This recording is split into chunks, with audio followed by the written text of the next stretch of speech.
As we welcome you back inside the studio, time to welcome in our friend Michael C. Wright, senior writer for NBA.com. You're in Texas right now, so I want to ask you about Luka Doncic and what makes him so good, and also is there an update on his status for the game tonight?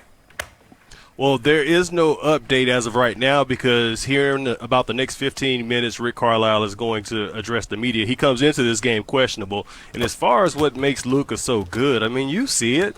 And, you know, I heard you guys talking about it earlier, how you just can't speed him up.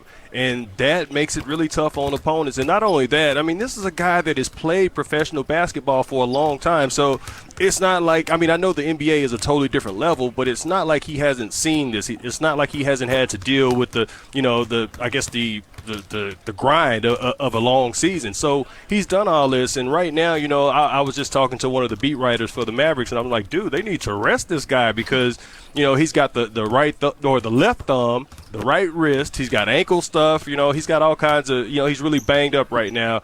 And, you know, a game like this might be exactly what they need. You know, a game where, you know, he won't have to play a ton of minutes because, let's be honest, the Spurs are not very good right now. And as of right now, they've got 4 players that aren't going to play in this game. And that leads me to Kristaps Porzingis for the Mavs. Looks like he's coming along and getting back to his old shape again. Can these two get things together and make a decent run in the playoffs, you think?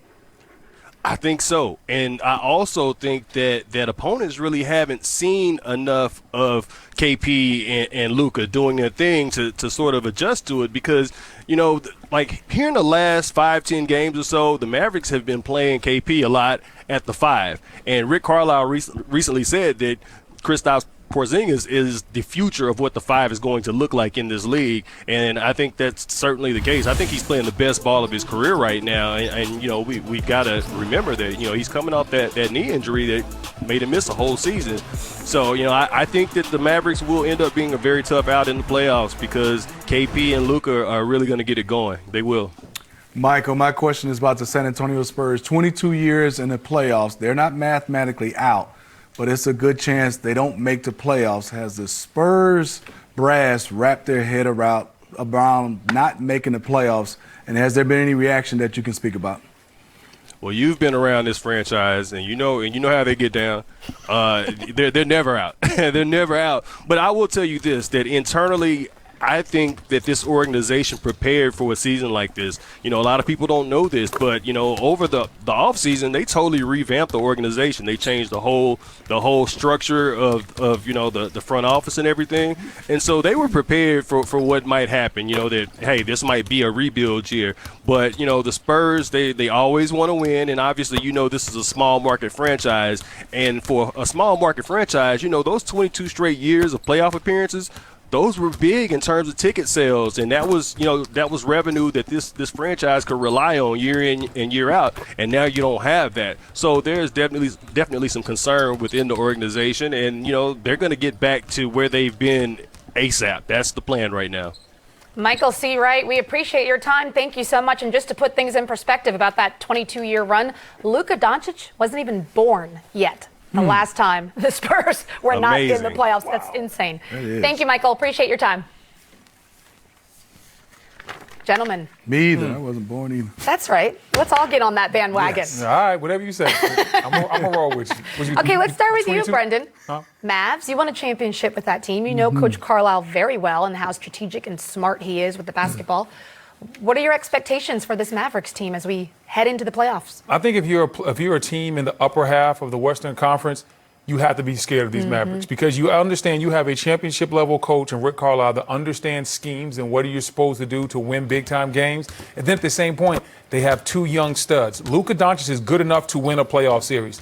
Porzingis in a supportive role to Luka can be devastating as well. And now, because of the injury to Powell, now that Porzingis is playing more 5, I think that's actually better for this team because now they get more spacing on the court. Porzingis gets more favorable matchups, and I think that's been a part of the reason why he has started picking up his play as of late. I like the way this team looks. I like the 2 young pillars they have moving towards the future. And if I was a team like the Denver Nuggets, I wouldn't want to see the Dallas Mavericks in the first round. That could be a very dicey, very entertaining series when you look at these 2 young guns, Porzingis stretching you out to the 3-point line, but then at the same time having the athleticism to make plays at the rim. You know he finishes strong and he blocks shots. Yeah, B Wood. And what's scary about the combination of those two is very scary. But then you have a guy like Seth Curry. I think his confidence is going to another level because I look at him the way he's always been a good player to me. Now I'm looking at his confidence that he can win you a game by himself, the way he's been scoring. And we know Tim Hardaway's been up and down, but he also can too. And I'm with you, B Wood, that him at the 5 has given them a luxury of spacing. I do miss Dwight Powell. Yeah. Somebody else has to doing the step dirty up. work. Who is that guy to do the dirty work for them at that 4 or 5 position? That's the only thing I'm hoping they can find somebody to be able to pick up what Dwight Powell did, because he did a lot of little things that I was impressed with. So Dallas is in the 7th position right now. If the playoffs started today, they would be playing the Clippers. But they're only a game behind number 6, Houston. And if they get there, that means they're playing Denver or maybe even Utah. Who knows how it's going to end up?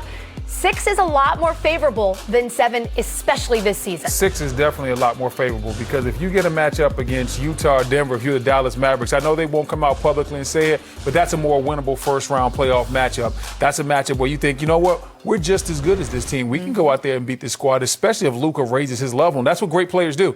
They get in the playoff series and they say, okay, this is what I did in the regular season, time to ratchet it up for the playoffs. Luka has that type of ability, and he's the type of star you don't want to see, because on a night where you shut him down offensively, where Luka's not scoring the ball well or not shooting it well, he can go out there and get you 14 rebounds, 15 assists. He has multiple layers to his game. So that's what would really scare me if I was playing a team like the Dallas Mavericks. And I would actually favor Dallas if they played a team like Utah or Denver. I feel that strongly about Coach Carlisle and that strongly about where Luka Doncic is today. If he's healthy. And Steph and B Wood, if I may ask, can we see those standings one more time? In the West? Yes, because and look at these standings. B Wood, I just want to say, I know we see it every day. OKC could get up to 4th. How wild is that? OKC could get up to 4th. And to Brendan's point, the Denver Nuggets, the Utah Jazz, and no matter what, yes, you're in the NBA, but these are 2 teams that were fighting to say definitely should be out of the second round, should be maybe talking about possible Western Conference Finals, whether you had them or not. How bad will be one of these organizations if you lose in the first round to an OKC or a Dallas team that we didn't think had a chance to even possibly not even make the playoffs? Well, Smitty, you see how dangerous it could be. We saw this last year where a team like OKC lost in the first round to a Portland team that everybody thought they were going to beat.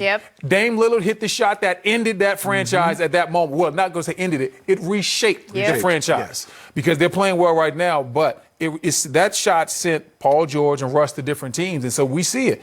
If you get beat in the first round and you're supposed to maybe go on to the second or third, it can be a little bit dicey on what the next move is for what management thinks they need to do to get better. Billy Donovan should get some love. I know he's got some criticism throughout, having superstars. But what he's doing right now, give all those guys credit because they're putting their hard hat on. And if they can get to 4th, I didn't see that coming, B. I don't think anybody did. No, we didn't see 5 coming for that matter.